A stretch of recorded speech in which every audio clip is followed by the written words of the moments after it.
누가복음 23장 33절에서 37절까지의 말씀. 해골이라 하는 곳에 이르러 거기서 예수를 십자가에 못 박고 두 행악자도 그렇게 하니 하나는 우편에 하나는 좌편에 있더라. 이에 예수께서 이르시되 아버지 저들을 사하여 주옵소서, 자기들이 하는 것을 알지 못함이니이다 하시더라. 그들이 그의 옷을 나눠 제비 뽑을새 백성은 서서 구경하는데 관리들은 비웃어 이르되 저가 남을 구원하였으니 만일 하나님이 택하신 자 그리스도이면 자신도 구원할지어다 하고, 군인들도 희롱하면서 나와 신 포도주를 주며 이르되 네가 만일 유대인의 왕이면 네가 너를 구원하라 하더라. 아멘. 고난주간 첫 새벽입니다. 이번 새벽은 예수님께서 그 고통스러운 십자가에서 남긴 7마디를 묵상하려고 합니다. 그 첫 번째 말씀이 저들을 사하여 주세요, 용서해 주세요입니다. 이 말씀을 묵상하기 전에 예수님은 어떤 상태였는가를 거슬러 추적해 보려고 합니다. 예수님은 최후의 만찬을 마치시고 감난산 겟세마네 동산으로 가셨습니다. 그곳에서 심히 힘든 마음으로 제자들에게 기도를 부탁했죠. 그런데 무심한 제자들은 모두 잠이 들어버렸습니다. 그 외로운 순간에 아무도 주님과 함께하지 않으셨습니다. 예수님은 철저한 고독 속에 홀로 땀방울이 핏방울이 되도록 하나님께 기도하셨습니다. 땀방울이 핏방울이 될 수 있을까요? 천만에 만만에 그렇게 보였다라는 거죠. 땀이 피같이 보였다라는 거예요. 극심한 스트레스, 정말 속이 탈 때 그렇다라는 거죠. 땀이 빨개질 정도로요. 그리고 주님은 곧 체포되어서 가야바의 집으로 끌려가시고 그곳에서 희롱과 신문을 당하시곤 새벽녘에는 빌라도 관청에 끌려갑니다. 빌라도는요, 예수님을 재판하기 싫었어요. 마침 예수님이 갈릴리 출신인 걸 알고 갈릴리 지도자 헤롯 궁이 가까이 있기에 예수님을 헤롯에게 보냅니다. 헤롯은요, 평소에 예수님의 기적을 보고파서 기대했다가 뜻대로 안 되자 예수님을 조롱하면서 다시 빌라도에게로 보냅니다. 그 밤중에 예수님은 여기저기 끌려다니셨습니다. 점잖게 간 게 아니에요. 마치 개처럼 끌려갔습니다. 성지순례를 가서 보니까 그곳은 언덕 위에 있더라고요. 하루 밤새 산을 오르락 내리락 끌려다닌 것입니다. 그리고 마침내 아침에 빌라도 법정에서 사형 선고를 받습니다. 로마 군인들 그 잔인한 인간 병기들에 의해서 무서운 채찍질과 태형을 당하십니다. 로마 군인들은요, 잔인하기로 유명합니다. 살점이 뚝뚝 떨어져 나왔다고 역사학자들은 기록합니다. 태형으로 인해 뼈가 드러나기도 했다고요. 3세기 역사학자 유세비우스는 기록하고 있습니다. 밤새 개처럼 끌려다니고 그 무서운 채찍질 태형을 맞으신 예수님, 무슨 체력이 남아 있었을까요? 그런데 그에게 주어진 것이 있었어요. 십자가. 자기가 달려 죽어야 될 그 십자가를 지고, 그리고 약 800m 언덕을 지고 올라가야 했습니다. 십자가의 무게가요, 약 50kg나 됐다라고 이야기합니다.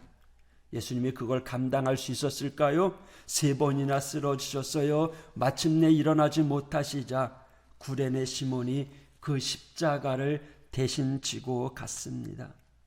그렇게 심신이 쇠약해져 있었습니다. 그리고는 십자가에 못 박히셔요. 18cm나 되는 긴 대못이 예수님의 손에, 그것도요, 동맥을 지나가는 길에 꽂힙니다.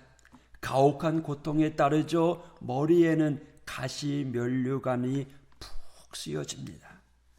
오전 9시에 양손과 양발에 굵은 못으로 십자가에 못 박히고 고통 중에 우리 주님 7마디를 하시고 오후 3시에 숨을 거두셨습니다. 의학자들의 견해에 의하면 호흡곤란, 과다 출혈에 의하여 돌아가셨다라고 합니다. 이런 상황이었습니다. 십자가에서 고통스럽게 못 박혀 버렸습니다. 항변할 힘이 남아 있었을까요? 아니요. 거기다가 그 현장에는요, 자기를 이해해줄, 옹호해줄, 불쌍해줄 이들이 하나도 없었어요. 백성들은 서서 구경하죠. 관리들은 그런 예수님을 비웃습니다. 군인들은요, 네가 만일 유대인의 왕이면 네가 너를 구원하라 라고 조롱합니다. 이런 기막힌 상황 속에서 예수님 그토록 하실 수 있는 그 말 본능적으로 한마디 하십니다. 한마디. 무슨 말씀이었을까요? 아버지, 저들을 사하여 주옵소서. 자기들이 하는 것을 알지 못함이니이다. 아버지라뇨? 누가 예수님의 아버지인가요? 그 현장을 지켜보시는 하나님, 자기가 사랑하는, 자기와 다를 바 없는 그 독생자가 보잘것없는 인간들에 의해서 처참하게 조롱당하며 죽어가는 그 모습을 바라보고 계시는 그 하늘 아버지. 어느 아버지가 사랑하는 아들이 억울하게 무참히 살해당하는데 구경만 하고 있을 수 있을까요? 그럼에도 예수님의 하늘 아버지 하나님은요, 이를 악물고 그냥 바라만 보고 계십니다. 그 하나님께서 이런 말씀하신 거 여러분 기억하시나요? 히브리서 10장 30절, 원수 갚는 것이 내게 있으니 내가 갚으리라 하시고 또다시 주께서 그의 백성을 심판하리라 말씀하신 것을 우리가 아노니. 여러분, 원수 갚는 것이 하나님 아버지께 있대요. 하늘 아버지께서 그 원한을 나중에라도 갚아주지 않겠습니까? 하나님이 갚아주신다면 얼마나 시원하며 얼마나 통쾌할까요? 이제 억울하게 고통과 조롱을 당하며 세상을 떠나시는 그 예수님, 자기의 이 억울함, 이 고통, 주님 하나님께서 통쾌하게 복수해 주시고 갚아 주실 걸 기대할 수도 있었을 거예요. 그런데요, 그 억울하고 비통한 원통한 그 십자가 위에서 우리 주님 하나님께 기도하죠. 아버지, 저들을 용서해 주세요. 저들은 지금 자기가 무슨 짓을 하고 있는지 알지 못합니다. 여러분, 이 기도를 예수님이 꼭 하셔야 했을까요? 본인도 힘들어 죽겠는데, 숨쉬기도 힘들어 죽겠는데, 이제 얼마 남지 않은 생명력인데 그런 말 해봐야 뭐하나. 그럼에도요, 십자가에 달리신 예수님, 그 천마디가 자기를 조롱하고 못 받고 고통에 고통을 가증시키는 저 얄미운 무리들, 저 무지한 무리들을 향한 중보 기도를 하고 계시다라는 거죠. 좀 이쁜 구석이 있어야 중보 기도할 텐데, 그래도 예수님은요, 미울 것 같은 그 사람들을 위해서 하늘 아버지께 기도하고 있습니다. 그것도 십자가에 매달려서요, 그 힘든 순간에 천마디로 그들을 위해 기도하십니다. 예수님의 그 절박한 순간, 그토록 하고 싶은 말들을 아껴가시면서 하신 천마디가 자기를 따르고 자기를 위해서 헌신하고 자기를 이했던 이들을 위하여 기도하는 것이 아니라 자기를 욕하고 때리고 침뱉고 못질한 그 얄미운 이들을 위해서 우리 주님은 중보기도하고 계신 것입니다. 여러분, 주님의 고난 주간을 맞이하면서 우리도요, 우리 주변을 위해서 기도해야 되지 않겠습니까? 좀 얄미운 이들이 있잖아요. 속상하게 하는 이들이 있잖아요. 미운 이들. 우리가 한번 그들을 생각하면서 그들을 위해 기도하시기를 원합니다. 미운 이들, 얄미운 이들, 우리 마음에 상처 주는 이들, 하나님 갚아주세요가 아니라 주님 그들을 용서해 주세요. 십자가 위에서 그 첫마디 자기를 못 받고 조롱하는, 결코 이해해 주지 않으려고 하는 그 얄미운 이들을 위해서 우리 주님 그들을 위해 기도한 것처럼 오늘 이 새벽에 우리도 그 사랑 본받아서 정말 얄미운 이들, 미운 이들, 그들을 위해 한번 기도해 보시지 않겠습니까? 원수들을 위해서 기도하자고요. 평소에 주님께서 가르쳐 주셨잖아요. 또 내 이웃을 사랑하고 네 원수를 미워하라 하였다는 것을 너희가 들었으나 나는 너희에게 이르노니 너희 원수를 사랑하며 너희를 박해하는 자를 위하여 기도하라.